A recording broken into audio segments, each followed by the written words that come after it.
cek.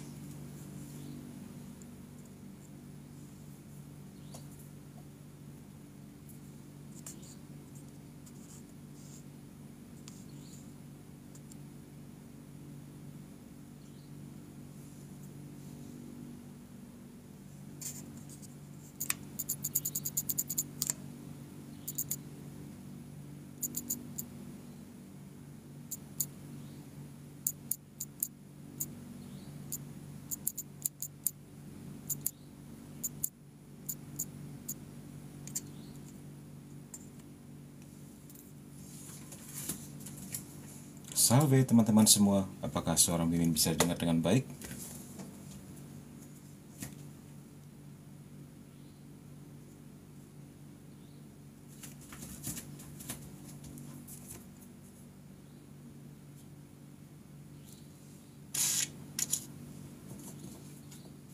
Puji Tuhan.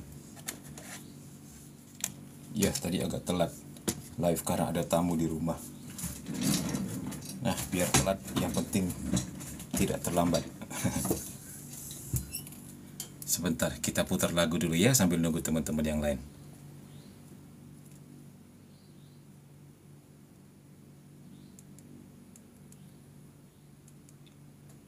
Iya.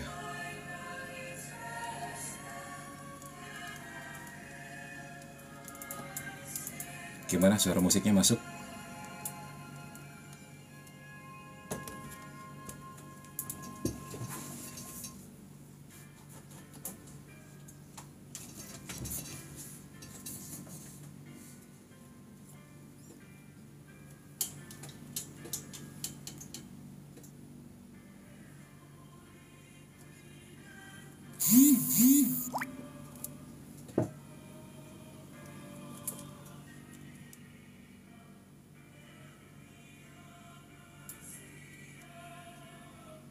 Putar dari awal saja.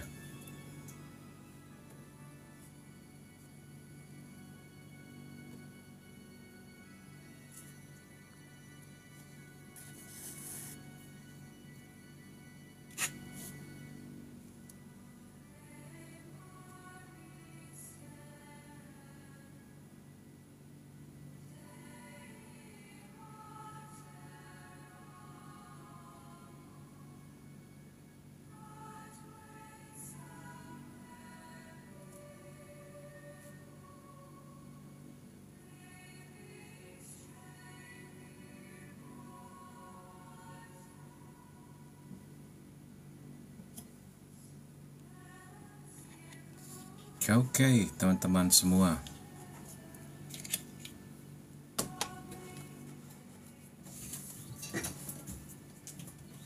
Sambil menunggu teman yang lain ya.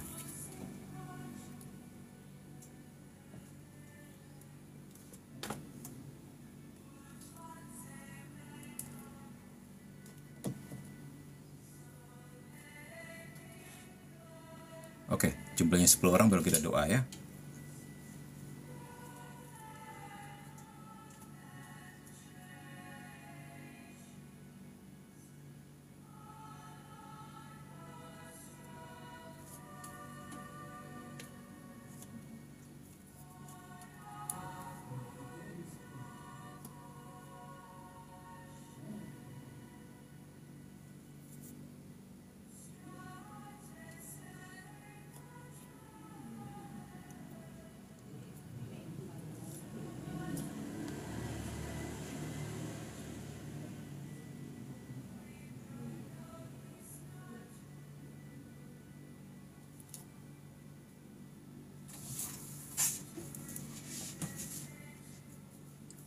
Cherubim dan Serapim, jenderalnya para malaikat surga, kata Poncok. Yes.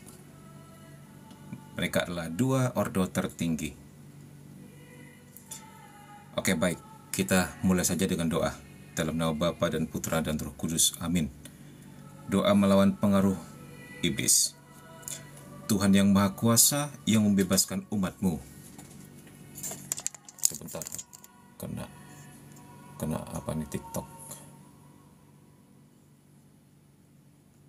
Sebentar, kita mesti submit sesuatu dulu.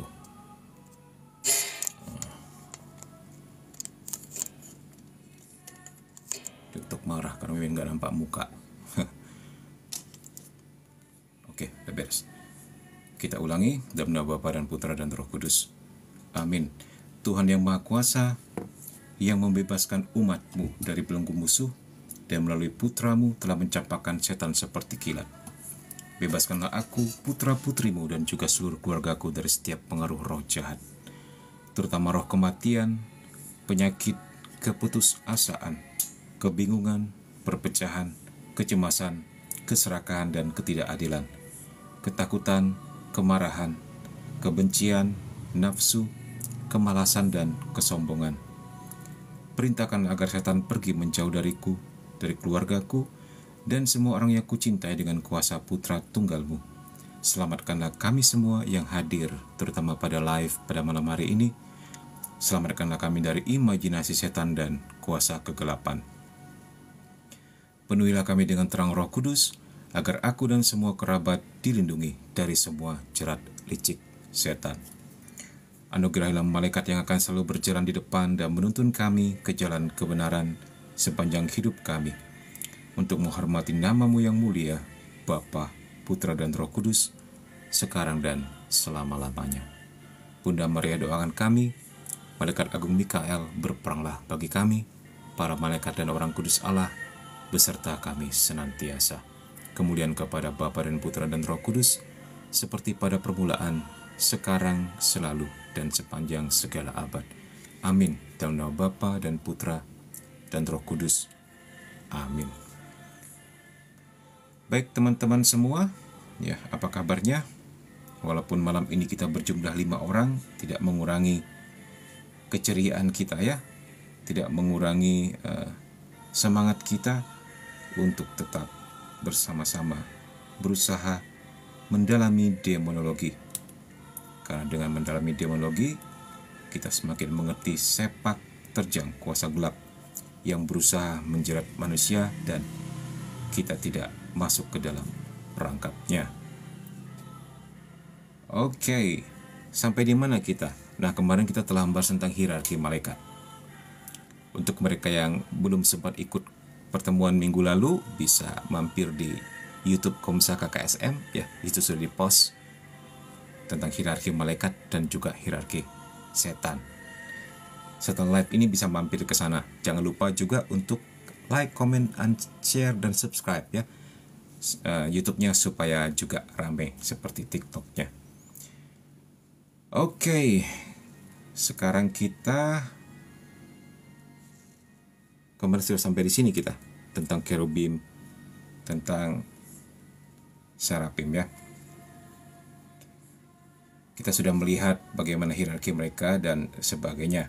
Dan kita harus mengandalkan para malaikat, juga Bunda Maria, dan segala fasilitas surgawi, agar kita dipermudah untuk bekerja sama dengan rahmat Allah dalam perjalanan kita di dunia ini menuju tanah air abadi. Ya. Oke, jelas juga bagi orang it is also clear that the believer must be faithful to God and must fear sin. Artinya apa? Jelas bahwa orang percaya harus beriman kepada Tuhan dan harus takut akan dosa.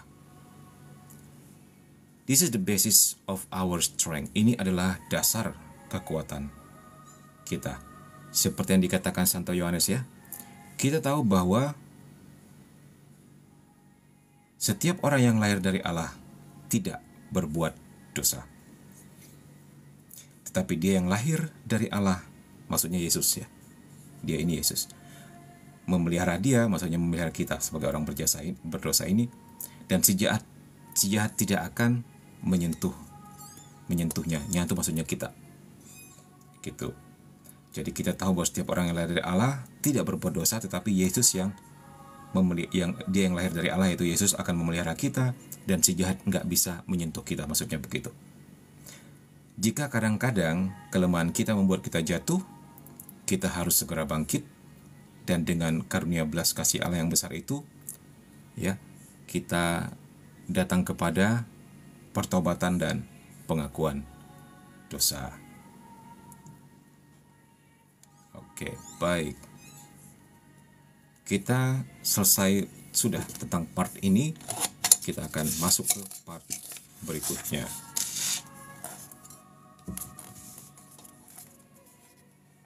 Nah, ini cukup seru. Sebentar. Agak gelap ya di sana. Bagaimana kalau begini? Lebih terang nggak begini? Ya.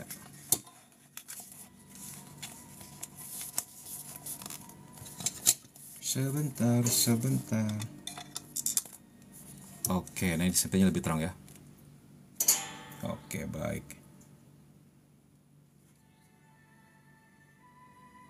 Nah, teman-teman semua, ini penting sekali tentang lampiran.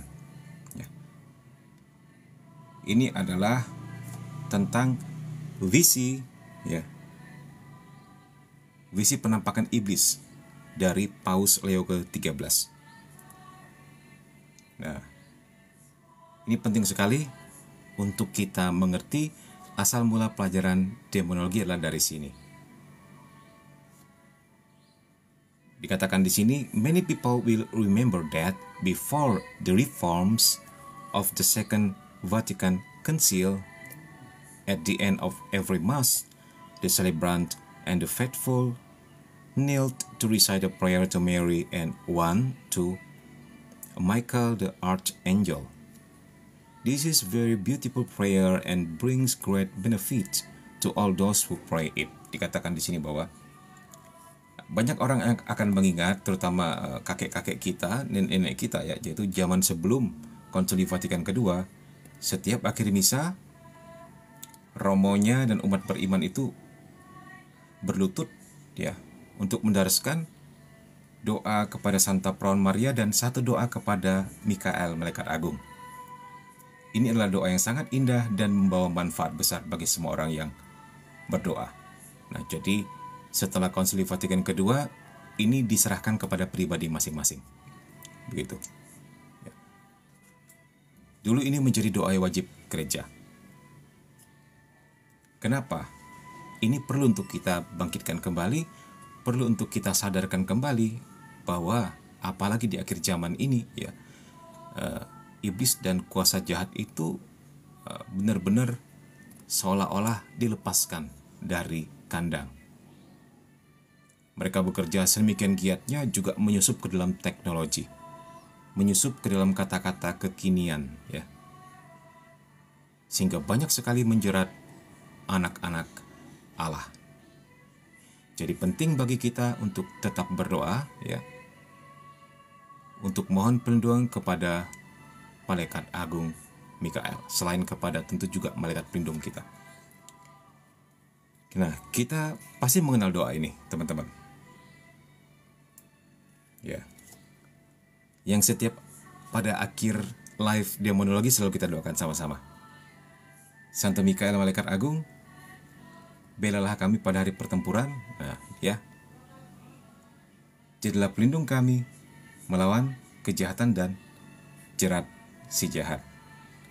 Semoga Allah menghardiknya. Dan dengan rendah hati kami mohon, kiranya Engkau hai Panglima Pasukan Surgawi, ya, dengan kuasa Allah, ya, mencampakkan ke dalam neraka setan dan semua roh jahat lainnya yang berkeliaran di dunia hendak membinasakan jiwa-jiwa. Nah, nanti kita akan telaah doa ini ya.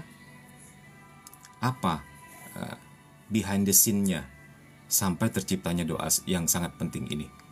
Doa yang sangat dikenal sebagai doa kepada Malaikat Agung Mikael. Nah, iya Min, aku pernah dengar kata Rebecca Beauty and Fashion. Wow, thank you ya Rainbow atas diamond tree-nya. God bless you. Nah, iya Min, aku pernah dengar tentang doa Santo Mikael rutin didoakan seperti doa Bapa Kami dan Salam dan lain-lain. Kenapa sekarang enggak ya? Sekarang lebih diserahkan kepada doa pribadi masing-masing. Jadi gereja menyadari begitu banyak juga doa ya, sehingga tidak mewajibkan doa yang mana saja selain misa. itu diserahkan kepada pribadi masing-masing. Ya, ada keuntungannya juga ada kerugiannya. Keuntungannya kita mengenal sekian banyak doa sehingga kita bisa memilih yang mana mau kita wajibkan untuk diri kita masing-masing. Kerugiannya kita akhirnya menjadi agak kurang memperhatikan, memberi perhatian kepada modus operandi iblis dan pengikut-pengikutnya pada zaman ini, ya. Jadi seakan-akan dianggap sebagai salah satu doa saja Santo Mikael gitu. Kita anggap kurang memberi perhatian kepada cara kerja setan. Mungkin juga ya itu juga hendaknya menjadi pengingat kita bahwa jangan sampai kita terperangkap pada pemikiran setan itu tidak ada. Itu cuma cerita nenek-nenek tua, dongeng masa lalu. Nah, jangan sampai orang-orang gereja terperangkap seperti ini. Ya. Jadi pelajaran demonologi pada malam hari ini seperti ini mau mengingatkan kembali. Di antara doa-doamu yang banyak itu mungkin pasti kalian sudah punya novena masing-masing, ya. Sudah punya doa Santo-Santa masing-masing. Mungkin ya. Jangan lupa doa Santo Mikael juga. Atau mungkin doa yang lain yang mohon perlindungan dari kuasa kegelapan. Nanti kenapa ini penting? Nanti kita lihat di sini. Ya. Nah, kita lanjutkan. What are the origins of this prayer? Apa sebenarnya yang menjadi asal-usul doa ini? Nah, inilah yang dilaporkan oleh majalah Ephemeridès Liturgicae pada tahun 1995 di halaman 5859. Kita lihat di sini ya. Oke. Ya, kita turunin lagi deh.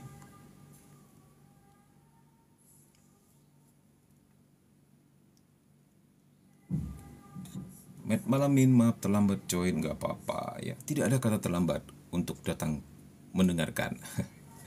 Kalaupun terlambat nanti mampir ke YouTube Mimin ya. Nah, ini dia dikatakan di sini. Ya. Pastor Domenico menulis, aku nggak ingat sih tahun persisnya, ya, tahun pastinya. Suatu hari Paus Leo ke-13 yang agung itu mengadakan misa dan seperti biasa menghadiri misa syukur. Tiba-tiba kami melihatnya mengangkat kepala dan menatap sesuatu di atas kepala selebran.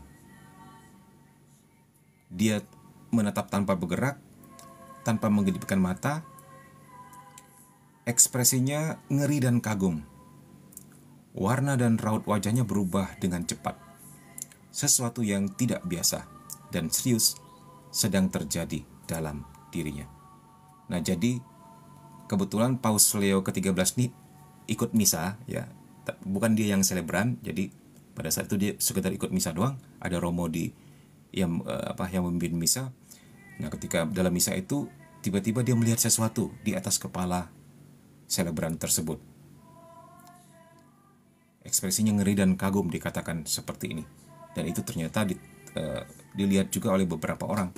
Maksudnya hanya Paus Leo 13 yang melihat penampakan itu, tetapi orang-orang sekitar melihat ekspresi dari si Paus Leo ke-13 ini, bukan melihat penampakannya. Dan menurut mereka ekspresinya ini menandakan sesuatu dan aneh karena nggak pernah seperti itu, ya. Apakah gerangan? Nah, kita lanjutkan ya.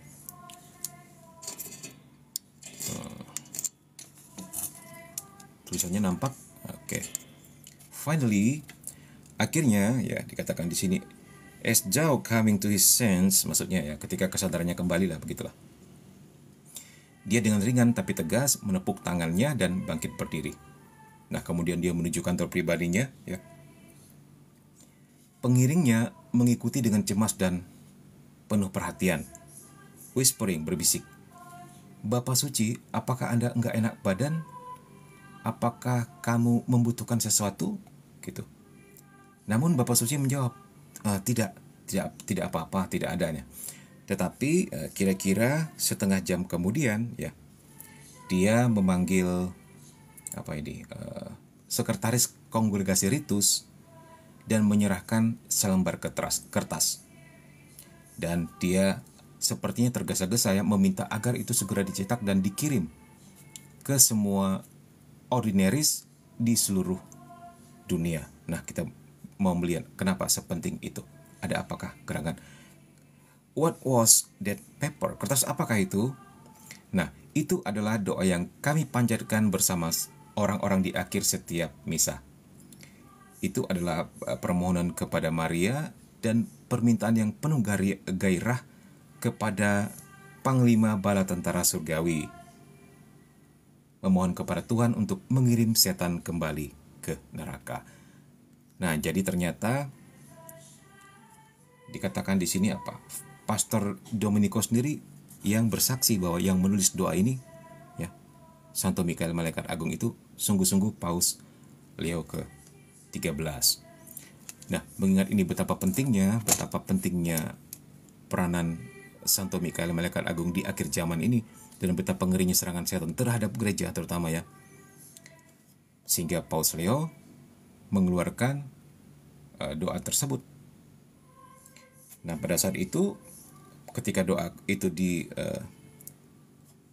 telah diterbitkan, Paus Leo menginstruksikan untuk berlutut selama doa tersebut. Nah, jadi apa yang kami laporkan ini telah dipublikasikan di surat kabar La Settimana del Clero 30 Maret 1947. Oke, sebentar ya, ambil minum dulu teman-teman.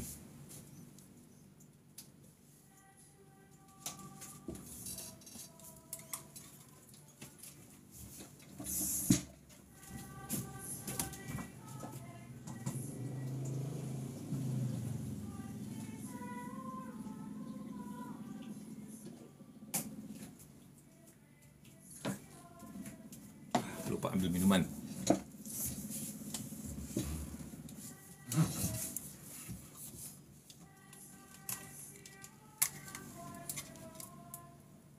Oke, kita lanjutkan. Di sini ya.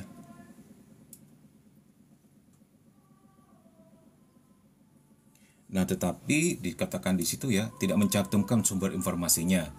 Namun kami dapat memastikan bahwa doa tersebut benar-benar dikirim ke ordinaris pada tahun 1886. Dan dalam keadaan yang tidak biasa, intinya seperti tergesa-gesa. Kenapa? Begitulah ya. Sepertinya penampakan yang dilihat oleh Paus Leo ke-13 tersebut benar-benar urgent untuk dijadikan sebuah doa ya. Nah, kemudian dikatakan di sini seorang saksi yang dapat dipercaya yaitu Kardinal Nasali Rocca dalam surat Pastoral Prapaskah tahun 1946 kepada Keuskupan Bologna menulis. Jadi Paus Leo ke-13 sendirilah yang menulis doa itu. Nah, tentang kalimat roh-roh jahat yang berkeliaran di dunia untuk membinasakan jiwa-jiwa itu memiliki penjelasan sejarah yang berkali-kali diulang oleh sekretaris pribadinya. Ya. Jadi dia melihat sendiri bagaimana roh jahat tersebut ya benar-benar berkeliaran di dunia. Kalau kita melihat ya, ini bukan sesuatu yang baru sebenarnya teman-teman. Di Injil sendiri menulis ya bahwa setan seperti singa yang berkeliaran mencari mangsa. Jadi memang tidak bertentangan dengan Injil, bahkan saling mensupport. Itulah ciri-ciri daripada vision yang sejati yang berasal dari Tuhan. Monsignor Rinaldo Angeli, ya, sekretaris pribadinya itu tadi, Monsignor Rinaldo Angeli. Leo 13 benar-benar melihat dalam sebuah penglihatan roh-roh jahat yang berkumpul di kota abadi atau kota Roma. Dan doa yang dia minta untuk didaraskan oleh seluruh gereja adalah buah dari pengalaman itu. Jadi ini testimoni tentang terciptanya doa Santo Mikael ya.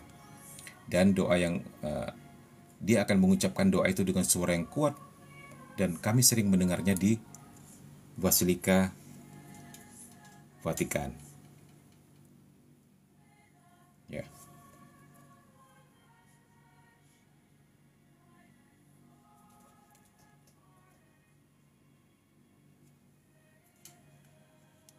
Dikatakan di sini Leo 13 juga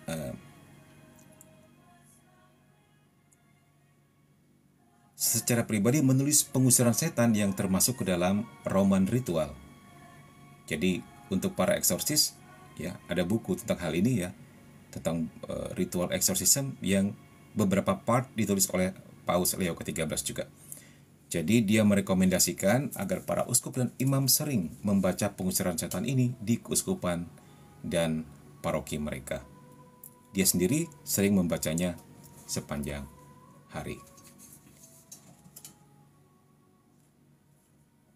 Nah, dikatakan di sini, another interesting factor attests to the value of the prayers that we use to recite after every Mass.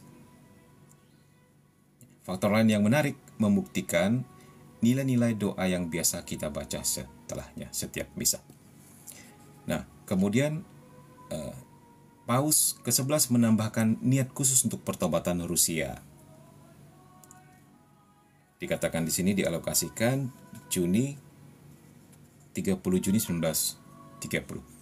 Nah, dalam alokasi ini setelah mengingatkan semua untuk berdoa bagi Rusia dan penganiayaan agama di Rusia, dia menutup dengan kalimat berikut, marilah kita mengumandangkan doa-doa yang diarahkan oleh pendahulu kita yang agung, Leo 13, kepada semua imam dan umat beriman. Jadi di akhir misa, untuk maksud khusus pertobatan Rusia, biarlah semua uskup dan klerus memberitahu semua orang yang hadir di kurban kudus dan sering mengingatkan mereka. Nah, jadi ini gandeng sama doa kepada untuk pertobatan Rusia. Jadi ternyata Rusia sudah doakan sejak zaman dulu ya teman-teman. Dan kalau kita melihat tahunnya ya, ini setelah Fatimah. Fatimah kan 1917 ya. Tetapi bahwa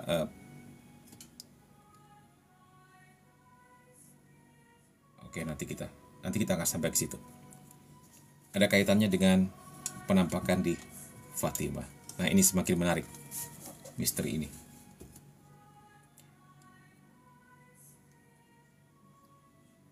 Nah, as we can see, the popes remind us often of the terrible presence of Satan among us. Seperti yang bisa kita lihat, para paus sering mengingatkan kita akan kehadiran setan yang mengerikan di antara kita. Selain itu, rekomendasi Paus ke-11 ini menyerang dari inti doktrin palsu yang begitu lazim di abad kita dan yang terus meracuni kehidupan kita, tidak hanya para teolog ya, tetapi juga semua orang, bahkan kaum awam. Jadi fakta bahwa arahan Pius ke-11 enggak diikuti ya adalah kesalahan mereka yang bertugas untuk mengimplementasikannya. Arahan-arahan ini diberikan sebelum penampakan Fatimah dikenal seluruh dunia. Nah, dan mereka independen sebenarnya dari penampakan tersebut, ya. Namun sangat sesuai dengan peristiwa-peristiwa karismatik yang dengannya Tuhan berkati umat manusia melalui penampakan ini. Nah, teman-teman, di sini kita bisa melihat ya, penampakan dari Tuhan itu berkesinambungan. Ya. Tidak pernah berubah, nggak pernah berbeda. Seperti berseri. Itu luar biasanya. Di sini kita bisa melihat otentisitas sebuah vision, salah satunya dari sebuah kejadian yang saling mensupport, saling meneguhkan, dan saling melengkapi. Bukan bahkan saling bertentangan. Jadi kalau ada penampakan yang bertentangan, yang nggak sesuai dengan kitab suci juga, dan tidak saling mensupport, kita sudah tahu pasti itu maksudnya pasti untuk membingungkan umat, memecah belah, dan pasti bukan berasal dari Tuhan.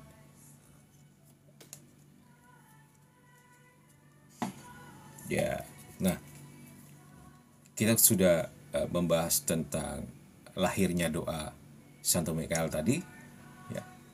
Seperti apa doanya Mina? Kan selalu kita doakan setiap ini. Sebentar Mimin tunjukkan ya. Ini dia doanya. Tuh.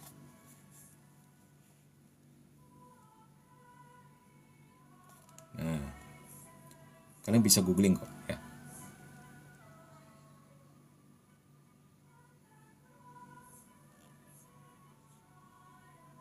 Nanti setiap akhir live kita akan doakan juga ya, setiap akhir live.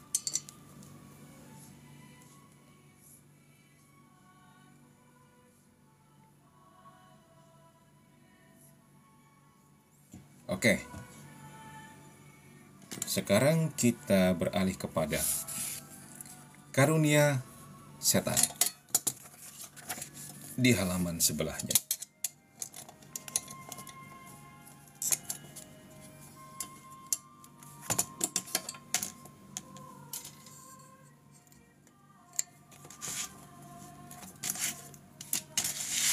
Ya.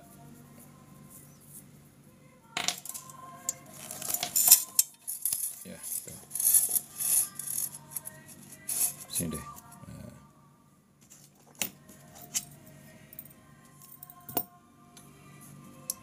Oke teman-teman, kita akan membahas karunia setan.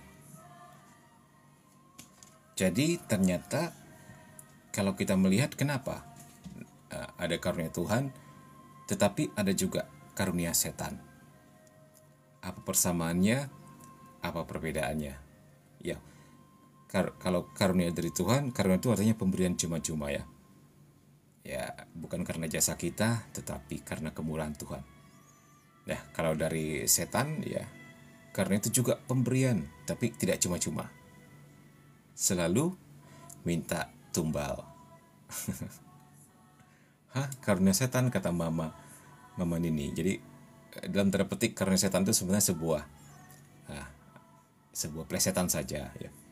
Untuk supaya kita bisa memparalelkannya dengan karunia yang dari Tuhan. Ya, mungkin pernah mendengar nama itu. Oke, kita bahas.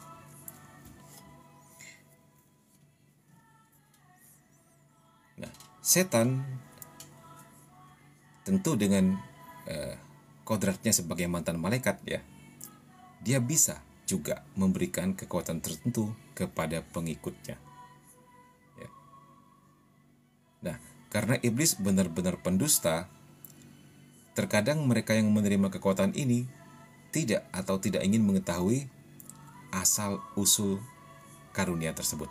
Karunia selalu dalam tanda petik ya, teman-teman, kalau kita berbicara tentang karunia yang daripada setan, itu maksudnya karunia dalam tanda petik ya.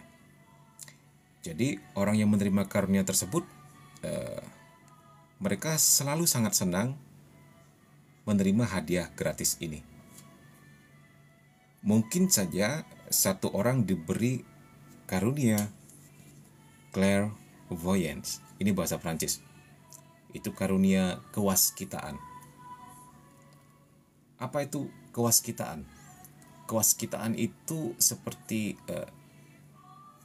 orang yang memiliki kemampuan untuk mendapatkan informasi tertentu secara langsung, ya, baik dari benda atau kejadian yang terjadi baik di masa lalu, saat ini maupun yang akan datang.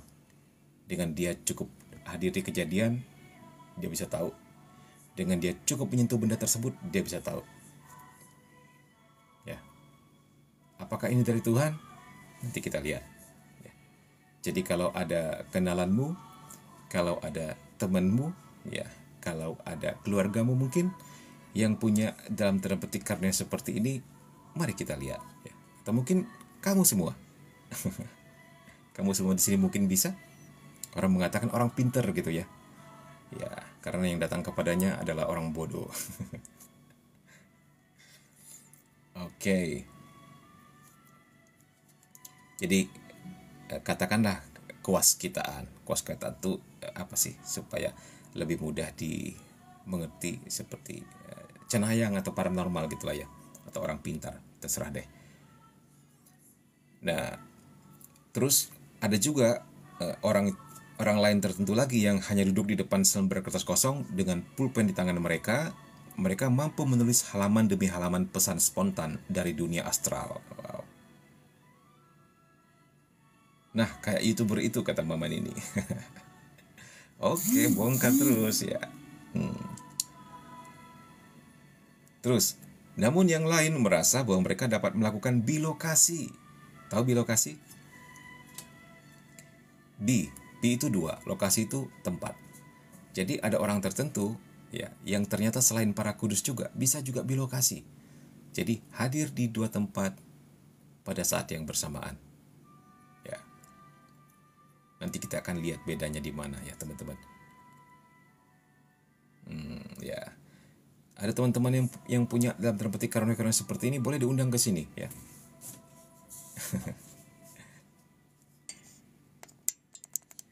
Oke.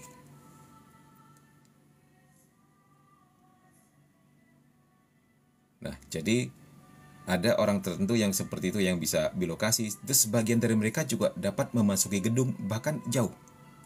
Dapat masuk gedung loh yang pintunya terkunci. Bisa masuk bahkan di tempat yang jauh. Jadi Mimin ingat dulu ada sebelum dia bertobat ya, Mimin kenal ada seorang frater yang mamanya punya kemampuan seperti ini.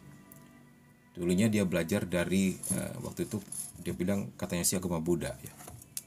Padahal kalau Buddha yang murni yang Mimin taunya itu hanya sekedar ajaran moral yang baik, falsafah hidup yang baik. Jadi bukan tentang is okay tentang meditasi untuk mencapai kedamaian ya, memutus karma buruk gitulah. Bagus sebenarnya ajaran Buddha itu. Nggak ada yang berhubungan dengan dunia astral sebenarnya. Dewa dewi itu udah masalah penyembahan dewa ini dewa dewi itu sebenarnya udah apa sih, agak pergeseran dari agama Buddha yang sebenarnya. Nah, mamanya ini ke situ kecemplung sehingga dia cerita mamanya kalau pingin nonton pertandingan bulu tangkis cukup di rumah saja, rohnya yang melayang pergi ke sana katanya. Percaya nggak percaya, ada orang punya kemampuan seperti itu. Terus suatu hari si mama ini pernah ngebuka dia punya kita katakanlah mata ketiganya di tempat-tempat tertentu, bahkan di rumah ibadat agama tertentu. Dia melihat banyak sekali katanya makhluk-makhluk jeleknya, intinya begitulah. Ketika dia gunakan kemampuannya di tempat tersebut, dia ketakutan karena makhluk jelek tersebut ngikutin dia sampai ke rumahnya katanya. Dia nggak berani lagi. Nah kayak gini-gini ya.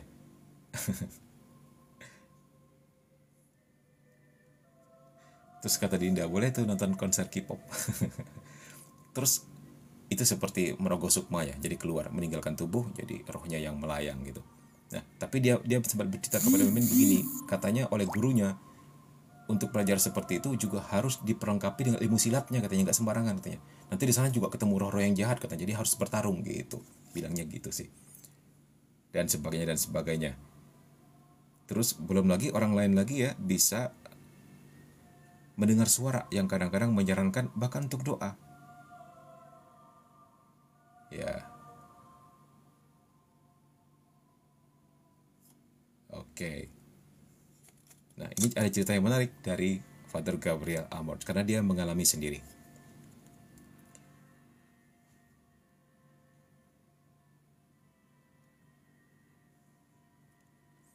I could go on with the list. Saya bisa melanjutkan daftarnya. What is the source of this particular gift? Apakah apakah sumber dari karunia-karunia khusus ini?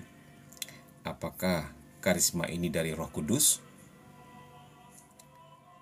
Apakah asal mereka adalah setan atau satanik ya? Apakah ini hanya karunia metafisik? Ya, tahu artinya metafisik? Metafisik yang mengatasi fisik. Ya, yang mengatasi fisik. Sebenarnya istilah metafisik itu digunakan pertama-tama di dunia filsafat. Ketika kita belajar filsafat metafisika, yaitu filsafat yang mengatasi atau menganalisa atau membahas atau menguak atau menggagas hal-hal yang di atas fisik gitulah ya. Ya seperti konsep-konsep gitulah. Nah, tapi akhirnya bergeser ke dunia perdukunan, dunia okultis gitu ya. Karena kita dulu kalau belajar filsafat ada juga yang namanya filsafat metafisik. Itu pengertian metafisik yang sebenarnya ya. Kemudian sampai ke Indonesia bergeser menjadi dunia astral gitu ya. Padahal maksud awalnya seperti itu. Oke. Nah, untuk dapat membedakan kebenaran tersebut, kita harus berpaling kepada mereka yang berpengalaman terhadap hal ini. Siapa itu? Nah, kita boleh melihat kitab suci yang pertama-tama dan terutama ya, yaitu ketika Rasul Paulus berada di Tiatira. Masih ingat kisah 16?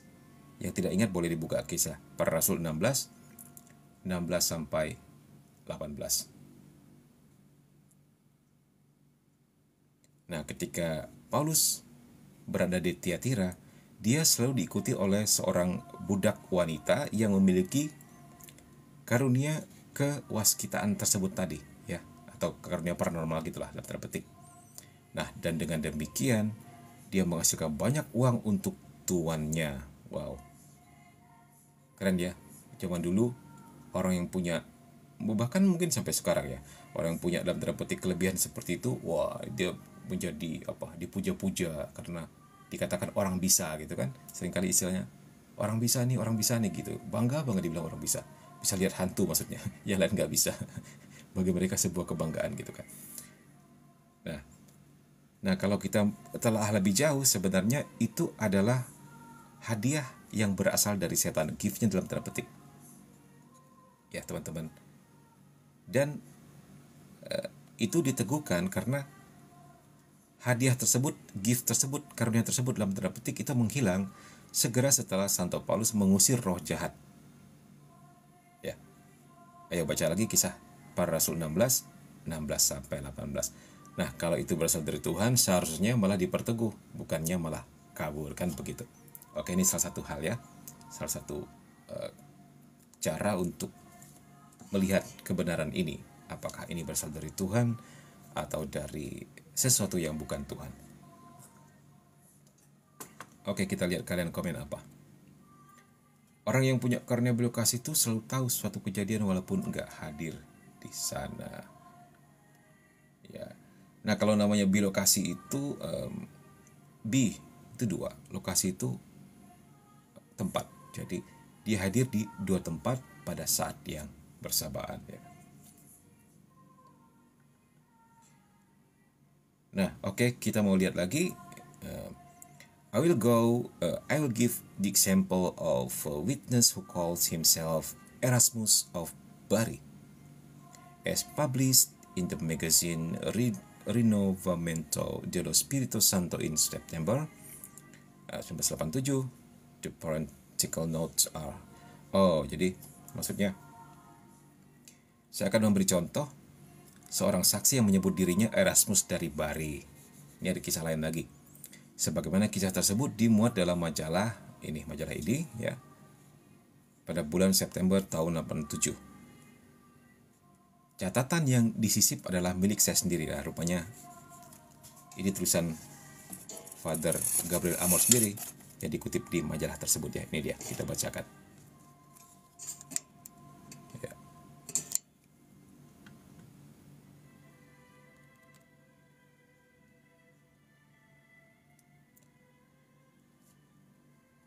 Mana? Oke. A few years ago, ya.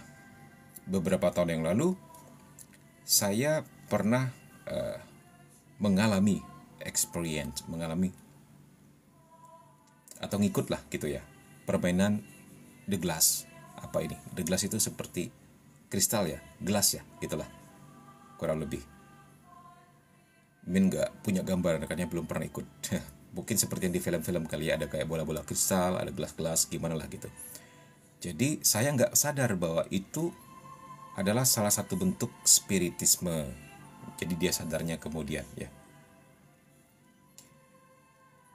Nah, pesan-pesan yang saya terima selama permainan itu dijalankan itu berbicara tentang a peace and a brotherhood. Bagus ya, tentang perdamaian dan tentang persaudaraan. Nah, dalam tanda kurung di sini dikatakan Notice, perhatikan bagaimana iblis dapat menyembunyikan dirinya di bawah penampilan perbuatan baik. Ya, jadi sesuatu yang aslinya jahat ketika diselipkan dengan sedikit-sedikit kebenaran itu benar-benar membingungkan teman-teman. Ya, bikin kacau balau. Ketika misalnya ada juga itu setan-setan kalau kita melakukan doa pengusiran atau doa pelepasan itu, ya, seringkali mengatakan kamu harus rajin baca kitab suci ya, rajin doa ya. Setannya ngomong gitu. Atau ketika dia merasuk orang tertentu, dia mengatakan saya lah santo ini, santo itu. Saya senang karena kalian rajin doa. Jadi gitu. Ya, diselipkan dengan hal-hal yang seakan-akan saleh dan benar, tapi hati-hati. Ujung-ujungnya dia akan selalu menjerumuskan. Itu pasti selalu. Nah, bagi kita yang terbiasa pelayanan, terutama pelayanan doa pelepasan, ya, itu selalu bisa melihat ekornya yang runcing atau tanduknya yang kecil di balik penampakannya yang indah. Kita sudah tahu ujungnya akan kemana gitu loh.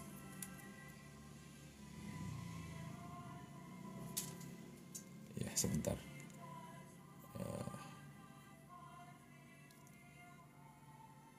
Oke, baik. Gitu ya teman-teman, jadi hati-hati jangan sampai tertipu.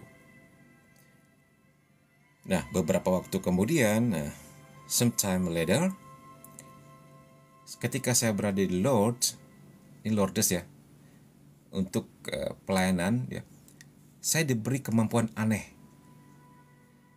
Ini juga patut diperhatikan. Jadi bahwa nggak ada tempat, nggak peduli seberapa sucinya, di mana iblis nggak bisa masuk. Jadi ini berbicara tentang Lourdes, tempat penampakan Bunda Maria. Nah, dia belum cerita kemampuan apa itu. Dia punya bahkan kemampuan apa lagi gitu. Para psikologi mendefinisikan kemampuan yang diberikan kepada saya ini sebagai ekstrasensorial atau kewaskitaan tadi, sixth sense gitulah, indera keenam gitu ya. Membaca pikiran, ya, mind reading, mendiagnosis medis, dan membaca hati orang, baik orang hidup maupun orang mati. Dan kekuatan-kekuatan yang lainnya lagi. Kemudian, and few months later, beberapa bulan kemudian lagi, saya menerima kemampuan lain. Kemampuan menghilangkan rasa sakit hanya dengan, apa ini dikatakan,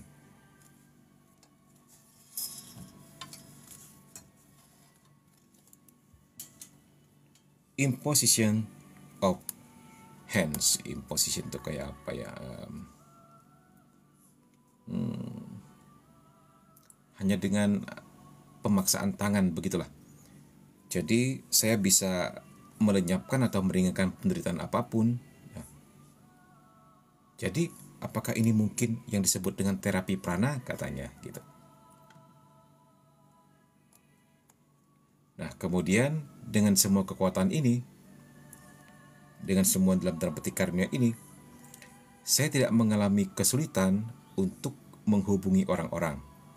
Tetapi setelah setiap pertemuan kami, mereka akan pergi, terkejut dengan percakapan tersebut dan sangat terganggu karena saya dapat melihat ke dalam jiwa mereka dan mengutuk dosa yang mereka lakukan. Jadi, namun saat saya membaca firman Tuhan, saya menyadari bahwa kalau dilihat-lihat lagi, sebenarnya enggak ada yang berubah dalam hidup saya. Saya terus menjadi cepat marah, lambat dalam memaafkan, mudah marah dan mudah tersinggung. Saya masih saja takut untuk memikul salib saya, takut akan masa depan dan kematian. Jadi manusia lamanya masih ada. Itu dia kemudian menyadari itu ketika Father Gabriel Amor ini membaca kitab suci ya. Jadi sebuah refleksi bagi dia. Seharusnya karunia-karunia dari Tuhan akan membawa orang lebih dekat lagi kepada Tuhan, maksudnya. Begitu ini kok sepertinya saya tidak ada perubahan ke arah yang positif ya gitu. Sementara kita tahu dari Santa Teresa Avila di dalam hidup rohani, kalau kamu tidak maju, itu berarti mundur. Tidak ada istilah jalan di tempat. Begitu ya. Nah, after a long journey in search of answers and many painful experience, setelah perjalanan panjang mencari jawaban dan banyak pengalaman menyakitkan. Nah, jadi ini melewati sekian banyak ini ya teman-teman ya, nggak mudah juga. Sekian banyak peristiwa dalam hidup, jatuh bangun ya, begitulah ya. Setiap orang pasti punya jalannya masing-masing. Jadi setelah melewati semua itu dan menyakitkan, Yesus mengarahkan saya ke gerakan renewal movement, ke gerakan pembaruan. Mungkin maksudnya pembaruan karismatik ya. Nah, di sana saya menemukan saudara-saudara yang mendoakan saya, dan kemudian kami menyadari bahwa apa yang terjadi pada saya itu berasal dari setan, bukan sesuatu yang ilahi. Saya dapat bersaksi bahwa saya telah melihat kuasa nama Yesus yang luar biasa. Saya mengenali dan mengakui dosa masa lalu saya menolak setiap bentuk okultisme. Kekuatan ini berakhir, nggak pernah muncul lagi, dan Tuhan memaafkan saya. Untuk itu, saya berterima kasih kepadanya. Nah, ini dia, luar biasa. Ada di antara teman-teman yang merasa punya sixth sense, merasa punya kewaskitaan. Jadi, minta doa pelepasan. Tuh, siapa tahu bukan berasal dari Tuhan. Kalau sungguh itu sebuah firasat saja, atau sebuah preternatural, itu atau bahkan mungkin karena dari Tuhan, itu enggak akan hilang. Bahkan nanti akan bisa dipakai dalam pelayanan. Karena namanya karunia dari Tuhan, ya itu akan tentu berguna bagi sesama di dalam sebuah pelayanan. Tidak pernah untuk diri sendiri, teman-teman. Yang namanya karunia dari Tuhan. Tuhan kasih selalu untuk membangun jemaat, ya. Ini yang patut kita camkan dalam hati kita. Seandainya kita memiliki karunia indah itu, ya, karunia yang ngeri-ngeri sedap, nah, apakah kita menggunakannya untuk membangun sesama, atau bahkan untuk sebaliknya, untuk menimbulkan perpecahan, menimbulkan pertikaian, membuat orang semakin skrupel karena kita lalu seakan-akan menjadi hakim atas dia, begitu. Ini pernah cerita ya, ini bahkan dari seorang biarawati, ya, ini biarawati loh, yang pernah kita tangani. Ini terpaksa harus cerita juga di sini. Jadi ceritanya begini ya, ada 2 orang suster yang hidup di dalam sebuah rumah umat. Jadi karena suster ini baru sedang akan pemrosesan pendirian biara baru mereka ya di tempat tersebut, sehingga mereka masih tinggal, bukan tinggal biara, tapi ada umat yang mendonasikan rumahnya untuk dipakai saja suster, begitulah. Anggaplah jadi biara 2 orang suster ini. Dan diharapkan tentu jumlah mereka bertambah kalau makin banyak panggilan, begitu kan. Nah, kemudian nggak tahu bagaimana caranya ya, salah satu suster mendapat dalam tanda petik karunia gitu. Jadi kewaskitaan seperti ini bisa mendapat informasi langsung dari peristiwa atau kejadian atau benda ketika dia menyentuhnya, baik yang terjadi di masa lalu, saat ini, dan masa yang akan datang gitu. Sehingga nggak tahu gimana caranya, mulai 1 orang datang, 2 orang datang, 3 orang datang, dan susternya mau tak mau jadi, bukan mau tak mau lagi, memang dia juga suka. Jadi seperti peramal gitu. Nah, tapi selalu setiap orang setelah pulang dari diagnosisnya, dia selalu curiga terhadap sesamanya, cenderung berantem, karena misalnya ada yang datang, tiba-tiba dia bilang gini, "Hai kamu ibu RT, kamu nggak tahu ya suamimu tuh selingkuh loh dengan ini, dengan ini, dengan itu." Nah gitu. Satu lagi yang datang, jadi kayak buka-buka dosa, terus kayak menghakimi, kayak gitu ya. Tapi beberapa benar gitu loh, beberapa benar teman-teman.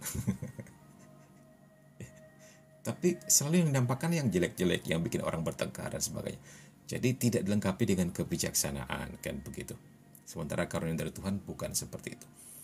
Nah, jadi suster ini akhirnya sempat cukup terkenal beberapa bulan gitu ya, bisa bantu orang, bantu ini, bantu itu. Nah, tapi 1 orang temannya lagi agak gelisah ya, karena dia merasa ada yang lain dalam diri suster ini. Suster ini di saat-saat tertentu seperti juga seperti tersiksa. Jam doanya menjadi tidak teratur, dan mulai mengagungkan diri, mulai merasa paling penting, mulai muncul kesombongan ya. Nah, itu juga sebentar ya. Verifikasi dari TikTok. Oke, sudah.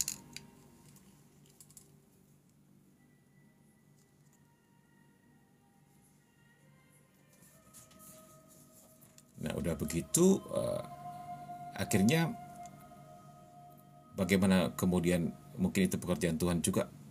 Salah satu story itu yang merasa ada yang aneh dengan temannya ini sampai kepada kita dan bertanya. Nah, yang nang ini kebetulan bukan Mimin ya, jadi ada salah satu tim Mimin, seorang ibu yang doanya luar biasa. Coba aja susternya dibawa ke sini, yuk kita doa sama-sama, katanya gitu. Nah, suatu hari dua-dua susternya datang, dibawa doa bersama-sama gitu kan. Nah, ketika suster yang punya karunia kewaskitaan ini dalam tanda petik ya didoakan ya, tiba-tiba dia resting in the spirit itu seperti pingsan di dalam roh ya. Dan beberapa pendoa di situ ya melihat ada sesuatu seperti asap keluar dari kepalanya. Gitu. Nah, barulah diketahui kemudian ternyata diam-diam suster ini masih menjalankan ritual apa gitu loh. Ritual dari leluhur katanya begitu ya. Yang mana dia pun sebenarnya nggak tahu bahwa ternyata itu bisa menjadi media bagi iblis. Begitu kan. Nah, ini juga terutama ada budaya-budaya tertentu ya, yang apakah kita awam, apakah kita suster, apakah kita orang beragama atau tidak beragama, selalu dikatakan, oh ini baik kok, pelindung dari keluarga kita, dari leluhur, jangan kamu buang ya, doa-doa juga, ini juga nggak apa-apa, pelindung juga gitu. Jadi hati-hati ya teman-teman. Dari Dindamin sampai kapan kita membahas demonologi ya, sampai semua setan tidak ada lagi di muka bumi. Min, kenapa suka keluar asap kalau ngerjain matematika, Min? Nah, berarti ada roh apa itu yang keluar dari kepalanya itu. Roh kerja keras. Ya, itu sejenis apa itu? Sejenis habis baterai ya, lowbat ya. Itu bukan roh jahat itu sebenarnya, itu roh baik yang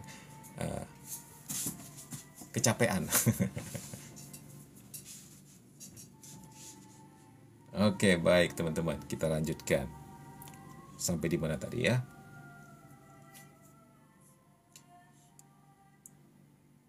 Nah, jadi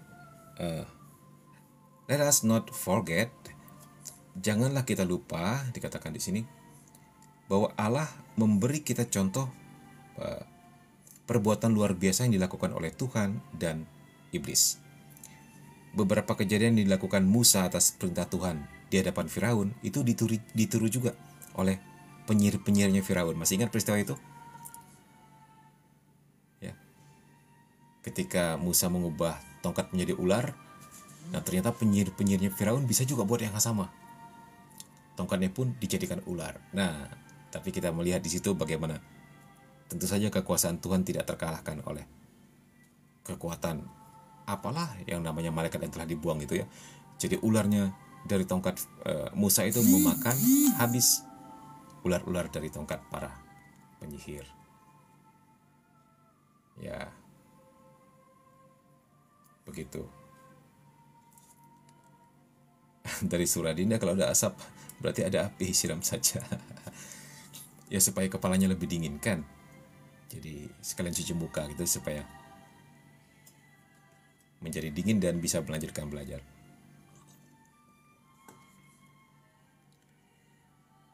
Oke, begitu ya teman-teman. Ya. Jadi setan bisa meniru hal-hal juga yang dikerjakan oleh Tuhan, tetapi selalu tidak bisa berlangsung lama, dan begitu dikonfront dengan kekuatan Tuhan pasti mereka hancur. Selalu begitu. Jadi mereka seperti ngegap di awal. Ngegap itu sorry, batuk. Ngegap itu seperti apa ya? Maksudnya kenceng di awal, ngegas di awal gitulah. Pada akhirnya menangis dan ketakutan juga. Nah, kita lanjutkan. Often, seringkali ya, mereka yang dilanda gangguan jahat ya, nah ini dia, atau ketempelan begitulah. atau yang mengalami intervensi kuasa gelap baik dalam tubuhnya atau di rumahnya,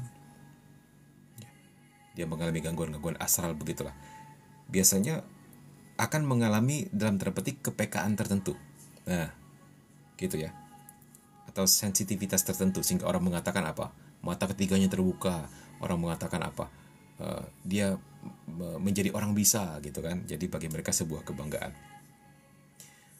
Nah, misalnya mereka dapat dengan segera merasakan hal negatif pada orang lain. Mereka dapat meramalkan kejadian di masa depan, atau terkadang mereka memiliki kecenderungan kuat untuk, dalam tanda petik, menumpangkan tangan pada orang yang rapuh secara psikologis.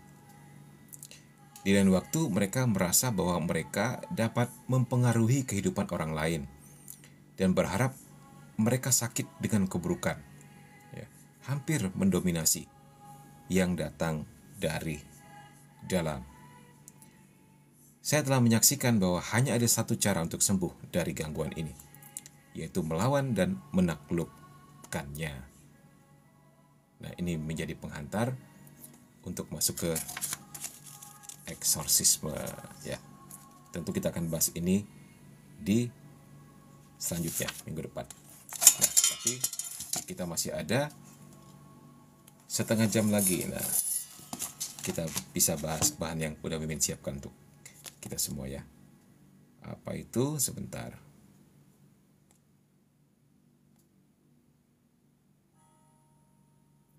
Kita mau melihat secara lebih cermat lagi perbandingan mukjizat dari Tuhan dan dari setan dalam teologi Katolik. Ya. Semoga enggak silau ya. Ini nampak semua ya layarnya.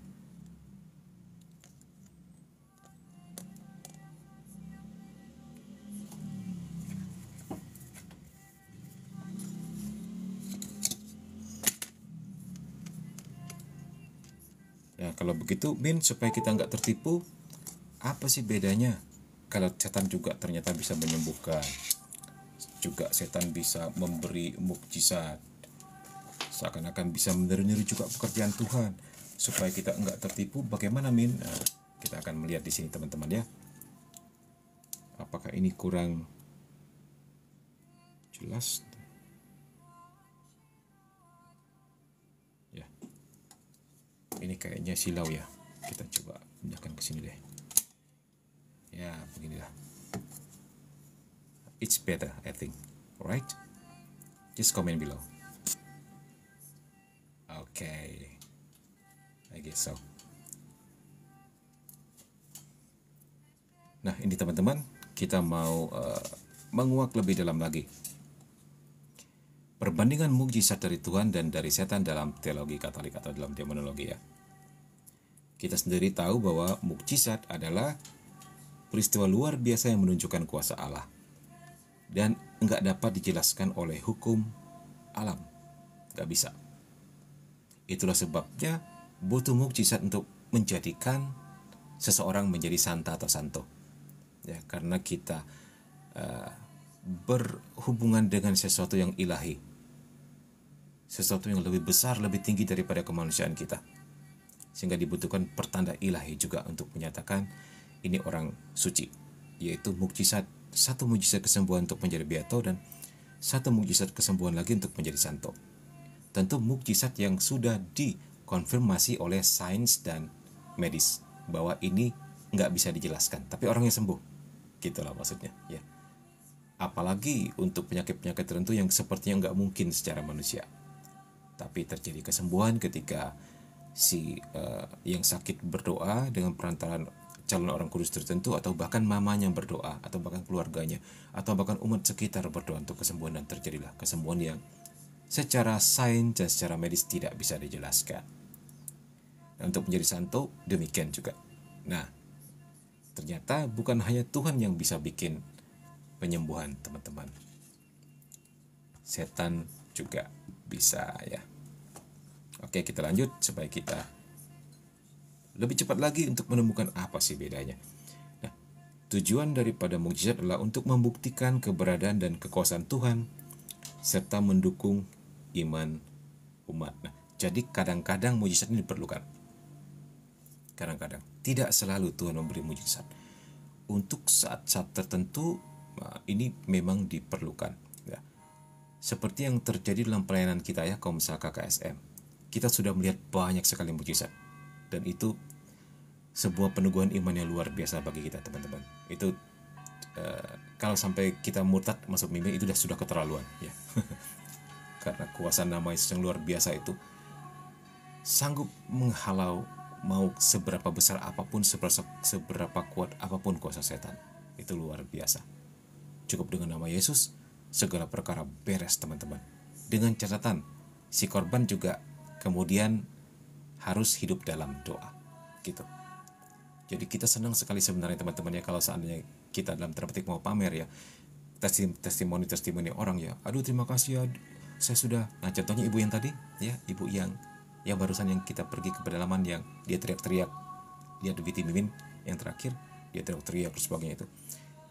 Udah 4 tahun dia begituan loh, nggak bisa ngapa-ngapain, terus setiap makan ada yang nyangkut, mimpi buruk melulu, jam-jam tertentu selalu kerasukan. 2 minggu ini sudah main poli, sudah olahraga, sudah happy sekali, bahkan ingin menjadi pelayan Tuhan. Itu sesuatu yang rasanya kok kenapa bisa berubah secepat itu ya, gitu loh.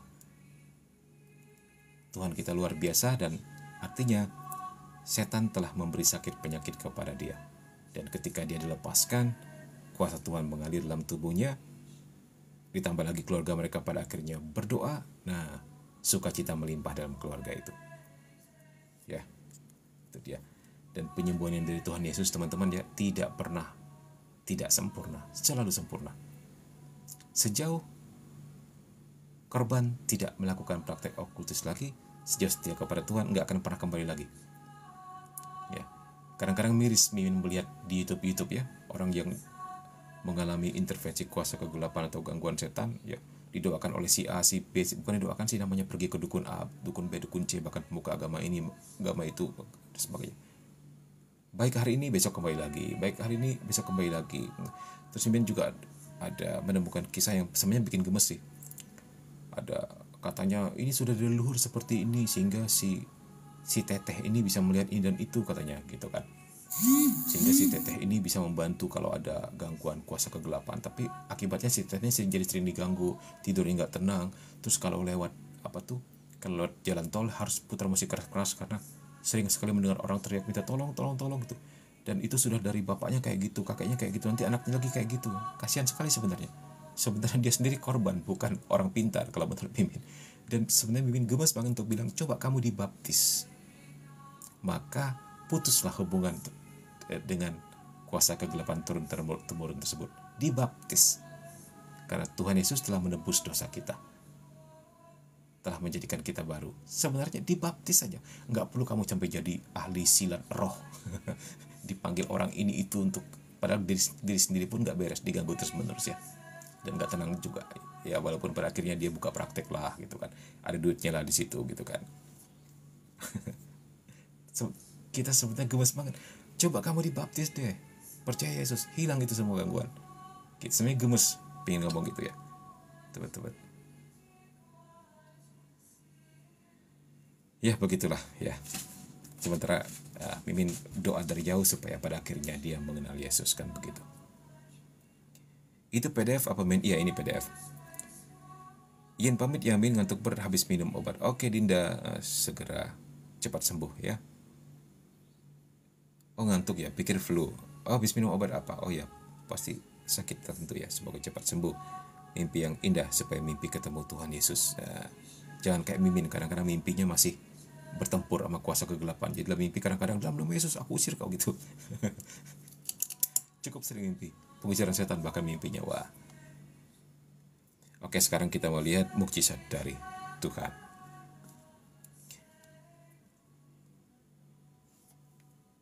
Mukjizat dari Tuhan itu adalah tindakan supranatural yang dilakukan oleh Tuhan atau melalui perantara seperti Yesus Kristus, para nabi atau para santo-santa, atau bahkan juga para awam ya, para awam bisa. Tergantung sejauh mana koneksi dia dengan Tuhan. Itu bertujuan untuk menunjukkan kasih, kuasa, dan kehendak Allah. Juga mendorong iman dan kepercayaan umat kepada Tuhan. Jadi tujuan jelas. Ya, tujuannya jelas untuk kemuliaan Tuhan dan membawa kita semakin lebih dekat lagi kepada Tuhan. Kita bisa melihat contoh mujizatnya teman-teman.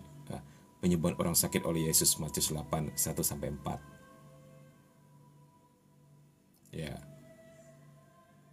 Terus bagaimana Yesus menghidupkan kembali orang mati seperti Lazarus. Kita bisa melihatnya di Yohanes 11, 1-44. Itu artinya mujizat yang sepertinya dalam tanda petik melawan hukum alam terhadap orang sakit harusnya begini tapi sembuh. Orang mati harusnya begitu tetapi dibangkitkan kembali.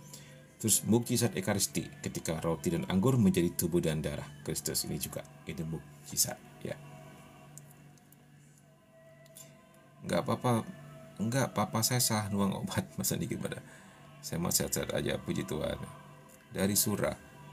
Saya pernah mimpi, di dalam mimpi itu saya menyebut dalam nama Yesus mengusir setan. Wah mantap, keren. Mungkin berbakat nih jadi salah satu tim pengusiran setan. Boleh dikembangkan ya. Jangan hanya di dalam mimpi tetapi juga bisa one day mendoakan paling tidak keluarganya, temannya, rekan bisnisnya kalau mengalami intervensi kuasa kegelapan. Nah sekarang kita mau melihat mukjizat yang dari setan. Mukjizat dari setan itu adalah tindakan supranatural juga ya, tapi dilakukan sumbernya dari setan atau kekuatan jahat. Nah tujuannya jelas sekali di sini untuk menyesatkan, menipu dan mengalihkan umat dari iman yang benar ya. Seperti sinkretisme itu dari setan yang dibalut dengan inkulturasi. Ini juga hati-hati, atau seperti istilahnya mereka mengatakan bersembunyi di balik apa? Ilmu putih ya. Hati-hati juga, katanya ilmu putih itu lebih bahaya.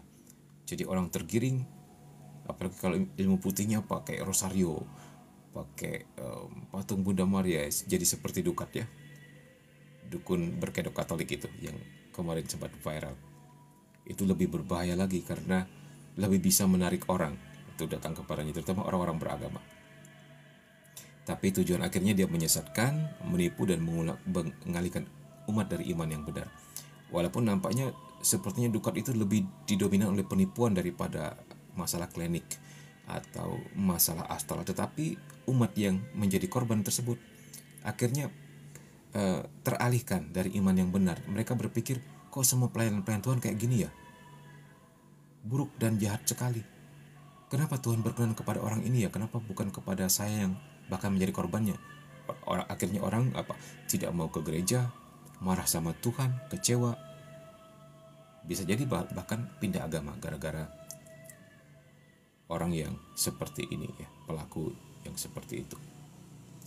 Nah, disebut juga sebagai tanda-tanda palsu atau keajaiban palsu yang menipu. Nah, dalam beberapa kasus pesugihan ya, kita bisa melihat bagaimana si kuasa gelap bisa mengubah daun menjadi uang, tapi untuk batas waktu tertentu. Kita juga dalam peristiwa ritual tentu orang-orang sering cerita kepada Mimin ya, karena kita memang menangani masalah ini, jadi apakah percaya atau tidak enggak apa-apa, Mimin cerita aja. Ada orang yang misalnya dia cerita sebelum dia bertobat ya, pada waktu dia pesugihan,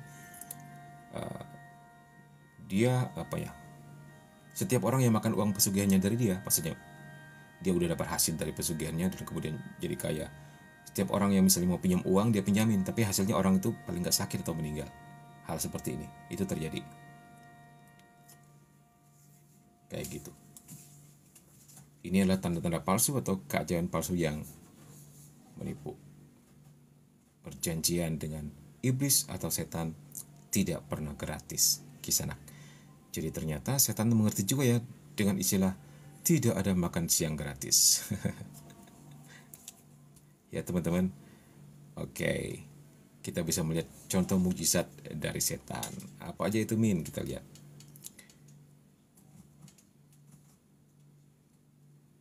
Mimpi doang Min, belum siap kalau sungguhan. Min, PDF yang Min bahas sekarang ada di grup? Nggak ada.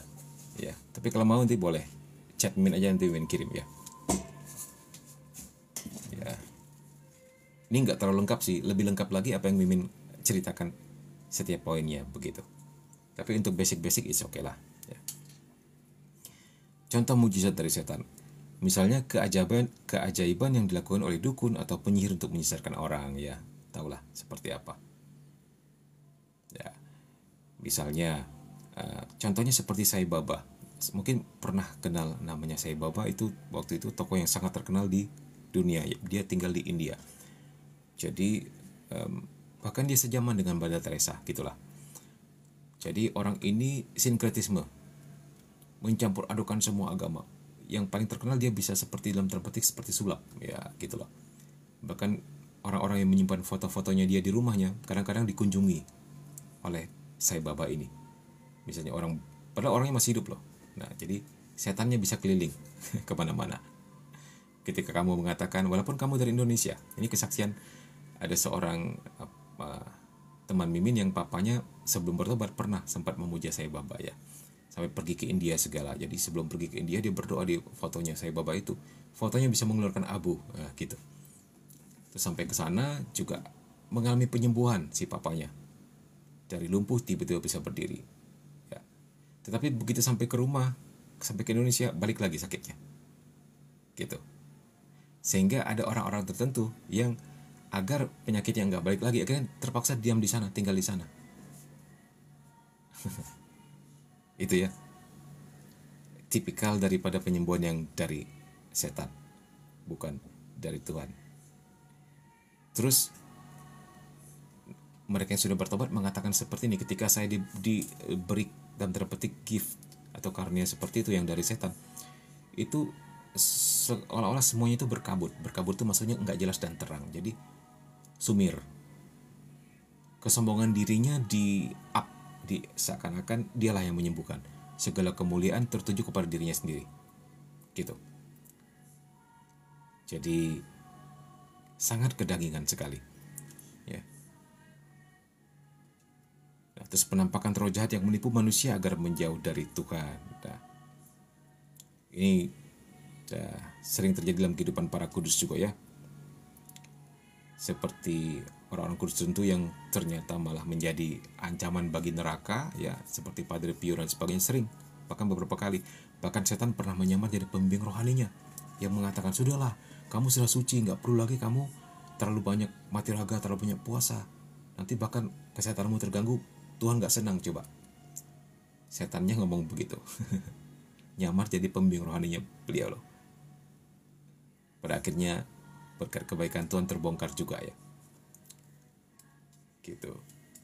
Penampakan ya, juga ada belasan ribu penampakan Bunda Maria ya yang dilaporkan, tetapi hanya beberapa saja yang terkonfirmasi sebagai otentik. Ini juga tentu melibatkan karunia discernment untuk bisa membeda-bedakan, dan tentu juga dalam puasa dan doa, nggak sembarangan ya. Ilusi atau fenomena supernatural yang menyesatkan, nah, ini nggak jarang ini terjadi ya. Kalau kita melihat orang-orang yang bisa hilang di hutan ya, bisa orang bilang apa, diculik hantu. Nah, mungkin kita tertawa ya teman-teman, seperti dongeng. Ini masih terjadi sampai sekarang ya, sampai sekarang masih terjadi. 2 tahun lalu ini masih ingat ada orang yang hilangnya 2 minggu ya, kemudian ditemukan di sebuah hutan ya, dia seperti sedang beraktivitas. Lucunya ketika ditemukan dia sedang bikin sebuah salib dari bambu. Apakah tiba-tiba dia ingat Tuhan atau memang Tuhan memberi rahmat kepada dia ya, untuk kemudian berdoa dan tiba-tiba dia bikin salib. Baru orang bisa lihat dia. Jarak dia menghilang dengan titik ketemunya itu jauh sekali, sepertinya nggak masuk akal. Jadi ceritanya dia sedang jam 2 malam gitu, jadi dia berhenti ya, padahal pakai mobil kan. Tiba-tiba dia ingin buang air, di mobil dia berhenti dan dia berjalan sendiri, meninggalkan teman-temannya di mobil. Sementara teman-temannya melihat dia seperti berlari ke arah tertentu, dan begitu dicari nggak ketemu lagi, sampai akhirnya ditemukan 14 hari kemudian dia untungnya masih pakai celana, nggak pakai baju lagi, dan seperti itu ngais-ngais tanah ya. Dan puji Tuhan dia masih lindungi Tuhan, dan kabarnya sekarang nggak sampai, udah normal ya. Dan biasanya kan kita tahu sesuatu yang kejadian seperti ini biasanya ditemukan dalam keadaan gila, nggak waras lagi, udah nggak bisa lagi membedakan antara yang nyata dengan ilusi. Gitu, puji Tuhan. Orangnya namanya Donna, singkat ini, masih laki-laki tapi namanya Donna. Itu 2 tahun lalu atau 3 tahun lalu. Waktu itu media massa sempat heboh juga. Begitulah ya. Di Kalimantan setannya masih kental. Mungkin di tempat saya pernah ada paranormal dari Kalimantan lagi atraksi apa dia? Kebal di pasar. Nah, terus bagaimana? Maradona mungkin. Namanya Donna apa ya? Jangan-jangan Donna Maradona mungkin. Iya benar. Pokoknya Donna gitulah. Sempat meminta di KKSM itu fanpage-nya Komsa KKSM di Facebook ya. Minta doa dari teman-teman sekitar. Tolong doakan Donna ya. Udah 14 hari bahkan keluarganya bingung bagaimana. Ya mungkin juga karena doa-doa dari kita, Tuhan berbelas kasih. Pada akhirnya dia bisa dilihat orang. Padahal menurut orang pencari kayu di sekitar situ, sering mereka lewat tempat itu. Tapi 14 hari ini nggak pernah lihat ada orang di situ gitu loh. Ya begitulah. Ya. Jadi dia seakan-akan menciptakan sebuah. Nanti kalau ditanya, saya nggak kemana-mana kok, saya di sekitar sini aja. Saya makan juga di sini, saya duduk di sini, ada rumah di sini, katanya begitu. Hal tidak aneh lagi karena mereka bisa menciptakan fenomena supernatural juga. Tapi tujuannya selalu untuk menyesatkan dan membunuh manusia. Tidak pernah ada yang positif dari tindakan iblis. Nah, persamaannya apa?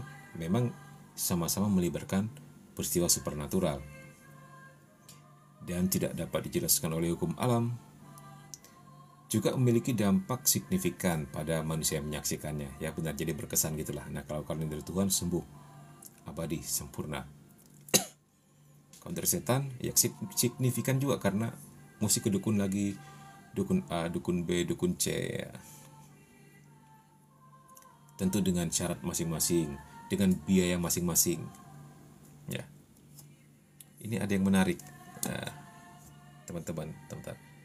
Ada nggak sini ya, Mimin tampilkan di sorry, semoga nggak mulai batuk lagi. Sebentar, kita lihat. Ada yang menarik di sini. Tulisan salah satu pelayan Tuhan juga, tapi bukan dari tim kita.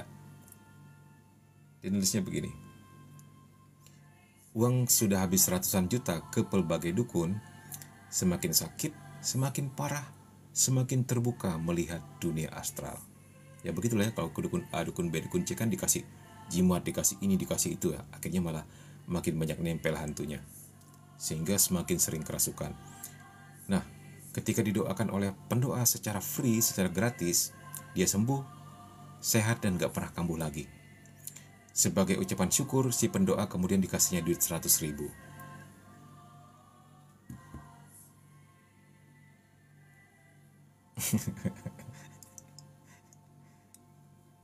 Nggak sebanding ya sebenarnya teman-teman. Tapi itulah yang terjadi. Orang lebih suka mengeluarkan uang sampai ratusan juta untuk ke dukun daripada kepada pendoa yang tidak minta apa-apa. Begitu ya.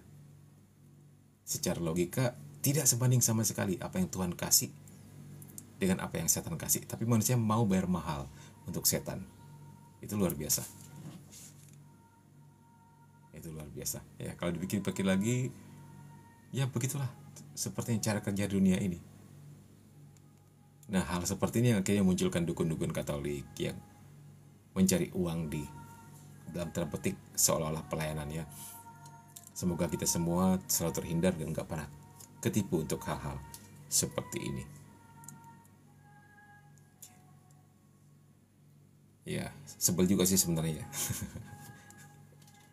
Oke, sekarang kita mau lihat perbedaan mukjizat dari Tuhan dan setan. Sumber kekuatannya jelas. Kalau Tuhan kekuatannya ilahi, kalau setan dari kekuatan jahat. Kekuatannya sebagai kodratnya mantan malaikat. Tujuan dari Tuhan selalu tentang kebaikan dan keselamatan. Sementara yang dari setan pasti selalu menyesatkan dan merusak. Nggak akan lari dari ini teman-teman. Walaupun nampaknya baik, nampaknya cakep di awal ya. Seperti Min akhirnya saking jengkelnya pernah ngomelin seorang pelaku pesugihan begini. Kamu itu ya sugi untuk mencari kaya.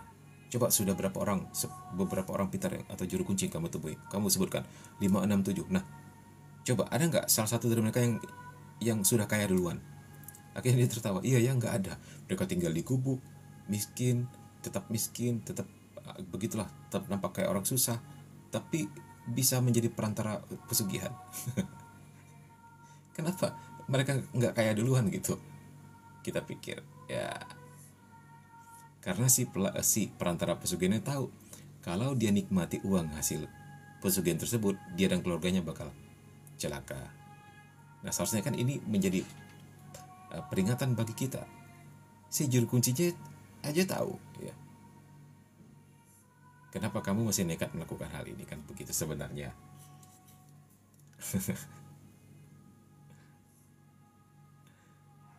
Ya, terus dari surah. Tapi kira-kira kenapa begitu ya Min? Untuk dukun rela sampai ratusan juta sama dua si kelasnya. Gak tahu. Ya kadang miris juga sebenarnya. Ya. Seperti kalau misalkan KSM kita inilah ya. Mereka sudah kemana-mana udah habis duit ya gitu. Akhirnya lari ke kita minta doa, dapat capeknya aja sebenarnya. Ya, tapi is okay lah. Yang penting sukacita ya. Yang penting sukacita, melihat itu semakin memperteguh iman kita juga, dan kita diberkati juga dengan bantu-bantu seperti ini. Ya. Dan kita nggak pernah berkekurangan, selalu ada pertolongan. Walaupun tim kita bukan orang kaya juga. Ya. Tim-tim kita yang di pedalaman itu benar-benar keluar uang sendiri ya, kemana-mana, bahkan nyewa mobil atau pick up terbuka ya. Yang kita kagumi itu dari Pinyaho, tim kita di pedalaman. Belum yang dari Kubing, belum yang dari tempat lain ya. Itu benar-benar keluar uang sendiri, capek, kadang-kadang pernah sampai jam 4 subuh ke tempat ke TKP untuk mendoakan. Orang seperti ini sebenarnya menurut Mimin orang-orang yang berdedikasi luar biasa yang harusnya diapresiasi ya. Dan tetapi bahwa mereka bersukacita melihat jiwa-jiwa diselamatkan, itu hal yang luar biasa. Pasti selalu Tuhan pelihara orang-orang seperti ini. Itu kita sungguh percaya. Kalau kita sungguh melayani Tuhan, maka Tuhan akan memelihara kita. Amin. Kalau marketing kali ya, nggak pakai marketing. Ya itulah ya. Yang penting kita melayani dengan hati yang tulus untuk menyenangkan Tuhan dan untuk menyelamatkan lebih banyak jiwa. Nah, hal-hal seperti ini memunculkan yang namanya dukun berkedok Katolik ya. Ya mungkin awalnya dia mungkin orang baik ya, tapi orang baik yang tersakiti. Kan Joker mengatakan apa?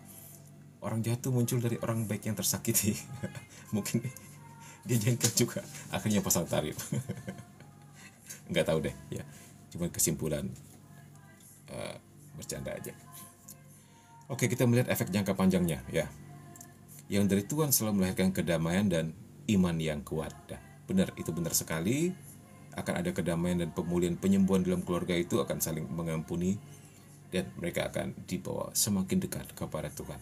Sementara dari setan atau iblis selalu menimbulkan kebingungan dan keraguan, akhirnya mencari dukun-dukun yang lebih kuat lagi. Ini akan menjadi lingkaran setan, teman-teman. Gak akan ada habisnya. Kasihan sekali. Belum lagi ketika mereka pada akhirnya mencari pendoa, malah ketemu dukun Katolik. Waduh, apes ya. Udah jatuh ketimpa tangga. Banyak sekali yang seperti ini. Banyak sekali. Ciri-ciri kalau yang dari Tuhan sesuai dengan ajaran Katolik, yang dari setan selalu bertentangan dengan ajaran iman kita. Oke, penutup ya.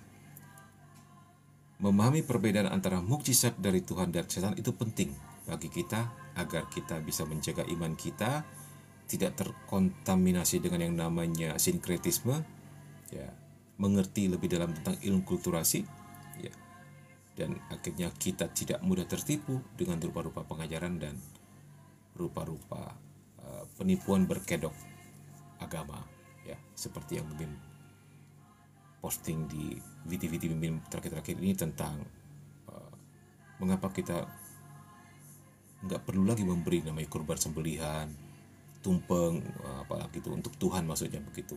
Sejauh itu untuk inkulturasi is oke. Tapi kalau untuk sinkretisme yang mengatakan harus begini harus begitu ya, terus kalau setannya kuat kita ganti dengan kepala kerbau, gitu. Kalau kita mengerti teologi nggak perlu lagi hal seperti ini.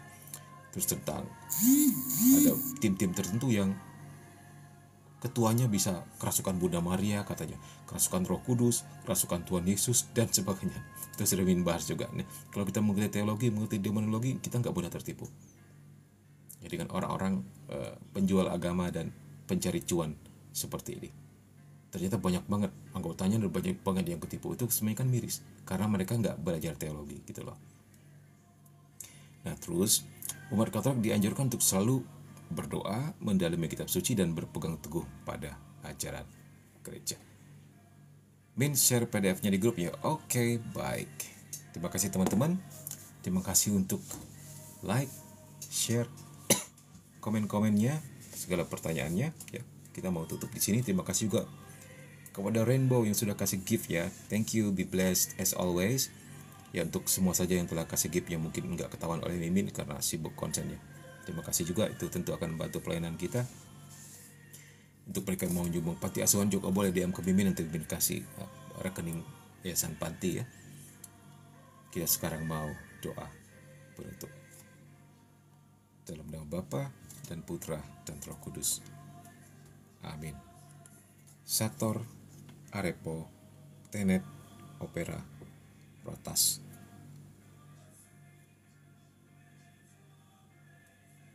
Aku mempersembahkan seluruh hidupku dengan sepenuh hatiku kepada Bapa yang menjadi tempat perlindunganku, yaitu Bapa Surgawi.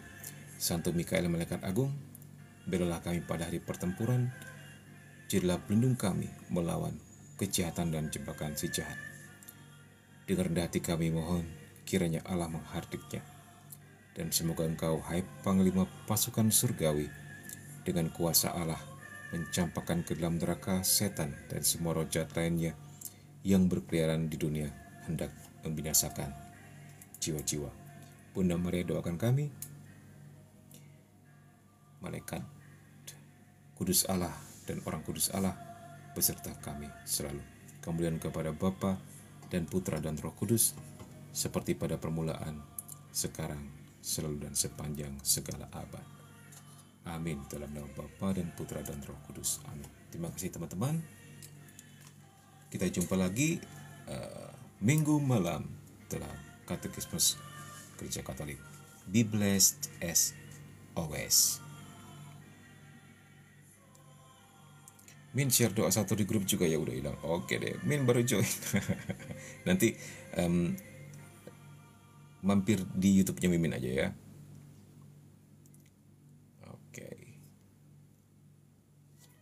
Baik teman-teman, sampai jumpa lagi. Sehat selalu. Amin.